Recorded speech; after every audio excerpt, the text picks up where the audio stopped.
Perspective, presented by the New Orleans Secular Humanist Association, following our few principles of humanism.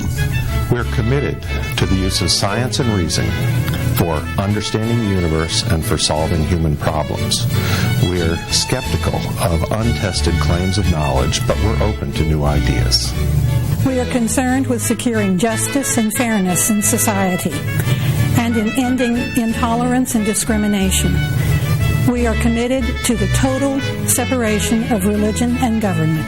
We affirm humanism as a realistic alternative to the theologies of despair and the ideologies of violence. We reject the concept of an afterlife and believe in living a full and rewarding life here and now. We value and respect each individual's right to judge and lead their lives according to their own position, as long as it's respectful of other people, living in a free society. We hope you enjoy today's program and others in the weeks to follow.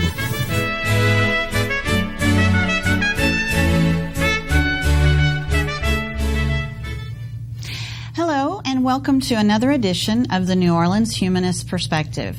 My name is Charlotte Klasson, President of the Board of Directors for the New Orleans Secular Humanist Association, which is the sponsor of this program, and I will be your host today. If you would like to know more about NOSHA, please go to our website, nosha.info, NOSHA.info, and you will find out more about our upcoming events and activities and how you can be part of our community. Let me tell you a little bit about our guest today. His name is Robert Wilfong. He was born in Texas and lived most of his life in a Bible Commonwealth country. He is an obsessive-compulsive, uncompensated historian who discovered the complexities of Puritan life many years ago and has been studying them along with other American mysteries ever since. And he is a returning guest. So this is Robert Wilfong Part 2, and welcome to our program. Thank you. Thanks for having me. When you were putting together this program for us, you titled it The Painful and Difficult Story of the Separation of Church and Science in the Course of the 19th Century. And I think it's very appropriate that we start out asking you, why is this a painful and difficult story?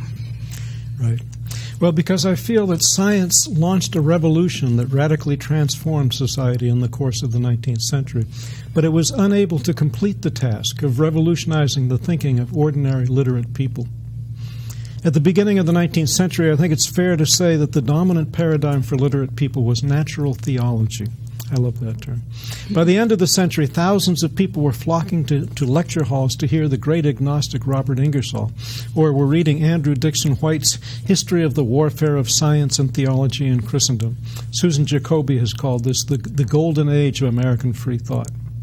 But instead of producing a universal cultural atmosphere of secular thought and scientific method in American society, today we have great confusion. Many people are skeptical of science.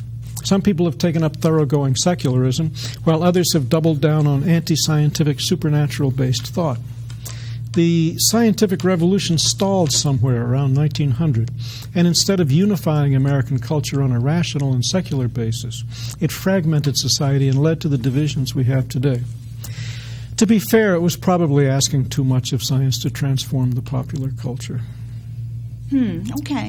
Okay, so I guess the painful and difficult part is more of us reflecting back and realizing that what was such a transformative time, and that didn't seem to do what we thought it might have done. Yeah. I mean, on the one hand, it was great success. I shouldn't sound so negative. I should probably say it was bittersweet. Okay. There were great successes. What we now call science was thoroughly emancipated from the religion. But as far as transforming all of society and making the naturalistic, secular, humanist perspective the common kind of default way of approaching life in society, which would be the way that you would follow the scientific progress that was made in the course of the 19th century. There was this complicated situation that we have today, where some people took it up and some people resisted it, and other people did a third thing. That is true. It seemed that the just as a reflection before we move on, just that the late 1800s and possibly early 1900s, there seemed to be a real sense of being aware of the latest scientific improvement in society was important, and you were a very privileged person maybe to know that you were partaking in it, and it seemed that was the attitude back then, and it shows in all of our, whether it's literature and movies and things like that. But yeah, so in many ways you're right. It has a painful and bittersweet thing to us now that we know that did not seem to remain as the attitude. Well, you mentioned natural theology, so why don't you tell us about that? Okay. Because I'm not familiar with that. I love this term. Natural theology was the term people used before 1833 to describe what we would call science today. The term science is a term that was coined in 1833 by an English publicist, and it did not become universal for some time afterward. So now, when you say science, that sounds naturalistic. It sounds secular. When you say natural theology, this betrays your religious bias. And in the beginning of the 19th century, science was very much under the thumb of religion. So the assumption, I think it's fair to say that the assumption was that there were two kinds of revelations. There was the revelation of God's Word, which you could read in the Bible, and there was the revelation of God's works that you could study in the world. And they felt that both would complement each other. They felt that the discoveries that you would make by observing God's works would prove the revelation of God's Word that was in the Bible, especially in the book of Genesis, the book of the creation of the world, things like the flood and so on. So natural theology does imply or involve a religious understanding of the natural world. I mean, that is what the terminology means. Okay. Absolutely.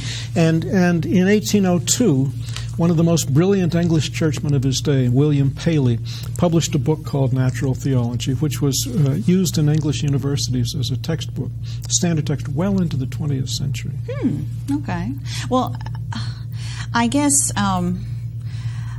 what's interesting is, on some level, natural theology, as just a terminal, as someone who's not a scholar in that at all, the fact that it is implying that and I'm surprised that has not been taken up by our society even now, that would not have carried over as something that would be palatable in some way. Because some people understand the world like that. Actually, it has. If you read Paley's book, Natural Theology, and you read the examples that he gave, he talks about the watchmaker. He talks about the complexity of the eye, and in fact, when you read it, you realize this is intelligent design. And in fact, do you remember intelligent design? I haven't heard much about it lately. In W's administration, they were pushing it. They were pushing it heavily. They were trying to get natural design the prestige that science has. They wanted equal time for creationism, basically, in the schools. And basically what they had done was they just went back 200 years. Instead of developing anything new, they went back 200 years to Paley's book, Natural Theology. It's exactly what the intelligent design people were talking about. And of course, the scientific discoveries of the 19th century did not confirm the revelation of God's Word. One discovery after another, there was an explosion of scientific discovery and advance, and one discovery after another challenged the assertions of Genesis until the Bible had been completely discredited as a source of reliable information about the nature and the origins of the earth and its inhabitants. Well, then that kind of brings us to that if that these discoveries are discrediting Bible stories, the flood, Noah's Ark, and all of that. So, but that still lingers as part of our part of the way our society understands science, or to this day. So, yeah, to move from a religious, supernatural understanding and explanation of the world to a completely naturalistic understanding the world. It's a huge revolution in thought. And you can see it was difficult for people to make that change. Even somebody like Sir Isaac Newton in earlier centuries considered himself a theologian, more than what we would call a scientist. And he was interested in numerology and alchemy, and the people have. It was a long process to make that change from magical thinking, from religious thinking, to completely natural thinking based on observation, experiment, and analysis. So even before the 19th century explosion of science, people had been struggling to reconcile new knowledge with biblical assertions. We were talking about Noah and the flood. So from the age of discovery, from the time of Christopher Columbus and Vasco da Gama, and Europeans traveling out, going to other continents, making long voyages, when they realized the great distances of the earth, and they saw many species of animals that they had never seen before in Europe and had no idea. You can imagine when they reached Australia, even after they had seen everything in Africa and Asia, and they get to Australia, and there are animals there that are absolutely unique, and they're thinking, how could Noah gather all these animals together, bring them in one spot, cram them into a ship, no matter how big a cube it is? How could he get it into a single ship along with enough food to sustain them for months? And it was getting harder and harder to take these stories at face value. But Noah was a minor problem compared to the challenge of two giants of the 19th century who radically challenged the methods and assumptions of thinking. And that's Charles Lyell and Charles Darwin. Of course, we're all familiar with Charles Darwin. Yes, I'm familiar with Darwin. Once their work in geology and biology was accepted, the role of religion and science was practically eliminated. Well, then tell us a little bit more about Charles Lyell, because should he somehow be part of the Darwin history now? We should talk about him equally. Yes, absolutely. Charles Lyell was older, I think a little older than Charles Darwin. He had started his work well before Darwin started his work. Okay. And he, in the early 1830s, he published a series of books on geology, and he made what was at the time revolutionary claims. Remember that most people are still assuming that the earth was created by God in 7 days.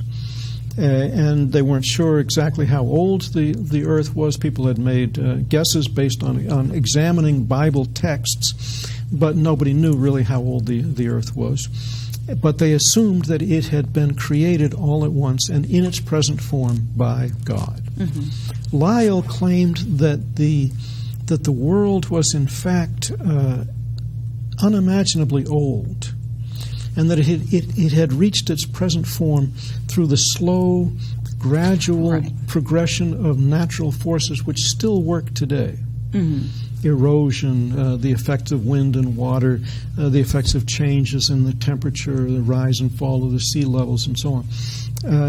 So this is diametrically opposed to the concept of a creation by a supernatural being all at once. Right. And also, in just looking this up, they said it's the slow process versus catastrophic changes, which I guess there are some catastrophic changes that can happen possibly. But his was mainly the slow process. Right. And again, this is a catastrophic, a creation by an intelligent supernatural being would be a catastrophic event. Right. Yeah. But a long, slow process over what turned out to be, they were imagining possibly hundreds of thousands, maybe millions of years. It turned out to be billions of years. Right. but they were on the right track. Right. That it was a long, slow, consistent action of natural processes, which you can still see today. Mm-hmm. I was just going to say that it fed into Darwin's thinking about evolution being very, very slow processes yes, exactly, as well. Yes, and natural selection. And Lyell was a friend of Darwin's. And he was already an established scientist. He already had great prestige when Darwin was unknown. And Darwin had come to his conclusions but was afraid to publish his conclusions. Yeah. He later said that he felt like it was like confessing a murder. He knew that it was going to unleash this incredible backlash, the fury of the established religious authorities at the time. And he wasn't the kind of man to jump out into the public sphere and boldly defend this theory. So he wasn't sure what to do. Lyell helped encourage him to publish. Ah, okay. And then, well, I guess in talking about that he realized it would be difficult and would have a major impact on society when they started really having to contemplate that. There's a theory of uniformitarianism, and so why is it harder for people? It's perhaps people have never even heard of that theory, but they certainly have a hard time accepting, in some cases, Darwin's theory of evolution. So tell us about Lyell's theory of uniformitarianism. And this was the same. I had man. to get that word. Oh, I know. Well, you can see why it did not set the world on fire. It's not an easy word to say. Yeah, no. It's easy to trip over. But the same man who coined the term science coined the term uniformitarianism. Ah, okay. And as opposed to catastrophism. So Darwin is doing uniformitarianism for the biological world, for the animals, for the species, and he felt that the species of animals had developed in the same way as the Earth, gradually over a long period of time through natural processes which you could still see today. This is harder to see and harder to accept, but he was definitely following in the footsteps of Lyell. Okay. Well then, I want to say that if we could just go back just for one moment, just because I know that words are so important. The uniformitarianism, if someone took away a definition, what is? I mean, do you have your own definition? It's that it's talking about the consistency of natural phenomena. Okay. And it would be, I think, it would be the opposite of the idea of miracles. Okay. And when you think of religious and magical thinking, a key element of that is miracles. That is the intervention of a supernatural being, of an intelligent supernatural being that has preferences, intervening in the normal automatic processes of life that occur spontaneously, in order to either punish or reward his friends or his enemies, and to encourage them or to discourage them. Right. So uniformitarianism is also leading in the direction of the thinking that we have today, which is that the world is very consistent. The sun, in fact, does appear to rise every morning and to make its transit throughout the day. The intelligent being doesn't stop the sun in the sky so that some military leader on the ground can conclude a battle before nightfall. Right. This is uniformitarianism. Okay. That the world, the natural phenomena are uniform. Okay. And so that's precisely why the theory of evolution just goes hand in hand with that, yes. and it became the standard going into the new century. Yeah, except that Darwin. It was much more difficult for people to accept Darwin's thinking than Lyell's. Lyell was talking about rocks and dirt. Geology. Darwin is talking about people. Yeah. And when you give two things, when you give the development of species and the transmutation of species, you're talking about very much now. You're talking about God's creation and how this is going to mess with God's creation. Number one. Number two. An essential feature of, I think, all religions is that human beings are the center of the universe, the crown of creation, that they have a special destiny and a special role, and that the supernatural being is looking at them and has expectations of them and God's plan and all this kind of thing. When you talk about human beings developing and all species developing from previous species over a very long period of time through natural processes, this doesn't leave much room for God. Right. And that's where I think there is a lot of conflict in people who are really desperately trying to keep those two concepts married together, that they can coexist. And ultimately that, we're finding that just isn't possible. The further we've gone with certainly respecting and understanding that human beings evolved. Right. That just changes everything. Right. And in the course of the 19th century, the concept of evolution, as we know, did triumph. It definitely did triumph, but it didn't. I would like to have seen the triumph be more thorough and complete than it was. The power of Lyell's and Darwin's work was that they offered a completely natural explanation of the world. There was really no need anymore for God. Right. God could be an ornament. God could be an afterthought. God could be a talisman that you keep for good luck. But it wasn't necessary to your thinking. You could be a scientist. You could be a researcher. You could contribute to the sum of human knowledge without any reference to God. Okay. There were still many scientists who believed in God, but it was no longer essential to their work, and they were no longer tied to the churches and the religious authorities of the day. So, although they did not, I don't think either Lyell or Darwin spoke to this, but again, their uniformitarian thinking strongly suggested that God did not actively intervene in worldly and human affairs, and he did not have strong preferences, and he was not waiting to judge the world, and he was not obsessed with everyone's behavior and keeping track of what everyone did and so on. This was revolutionary, and this was traumatic. I was just about to say that as you were talking, I thought, well, that's quite amazing that someone going back 120 years would have been having these thoughts or struggling with them, or at least in society it would have been a major topic of conversation. Yes. It is quite revolutionary to think that even could have been the case. Yes. And people like Lyell, the description of Lyell is that he was a very religious man. That he was. It was difficult for him to accept Darwin's thought because he could see the implications of it for religion, even more than his own work. Right. But he was a very religious man.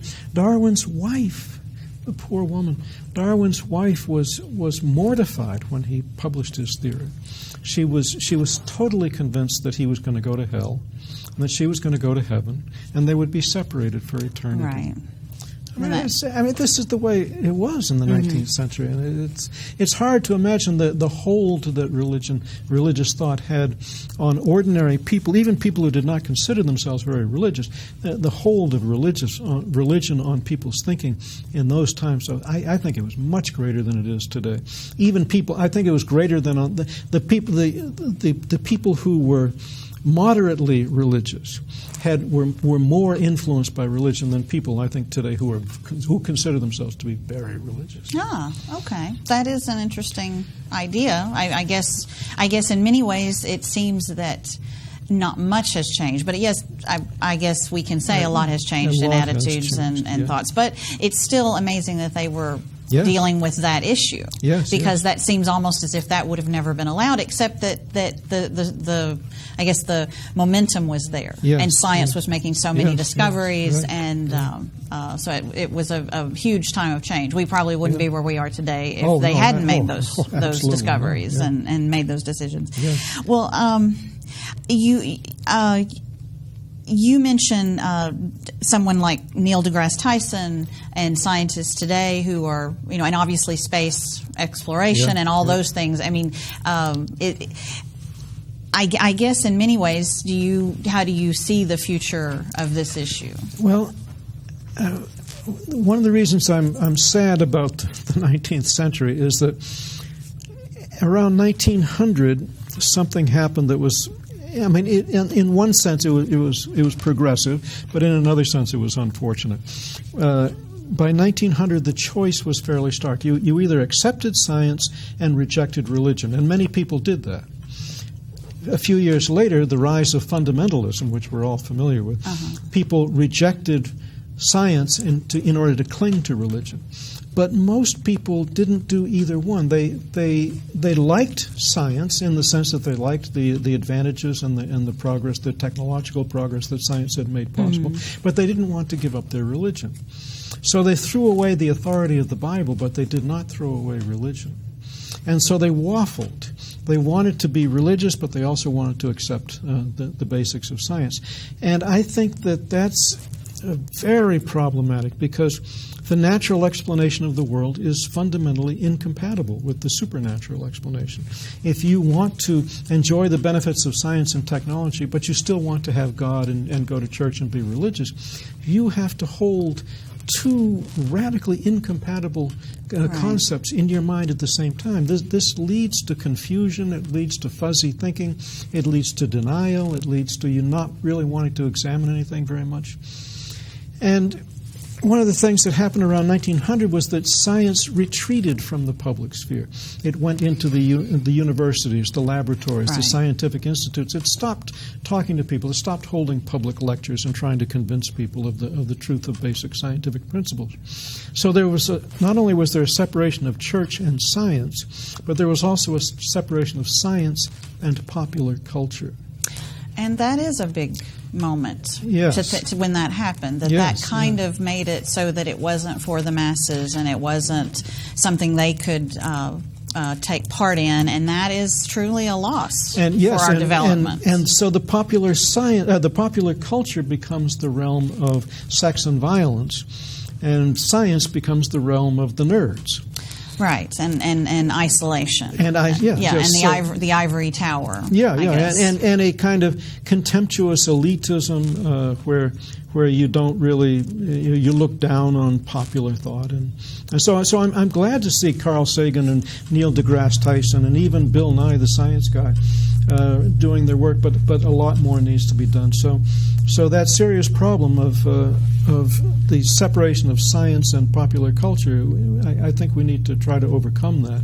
Right. It's almost like we need a revolution or some kind of real movement to say that we need to get back to that, perhaps. And in some ways, science has also had to become part of popular culture in a sense that it's lost some of its maybe just the power of what it is. It's having to fit an exact equation, kind of. If it's not entertaining, then it just can't be useful to us, and that's not very effective.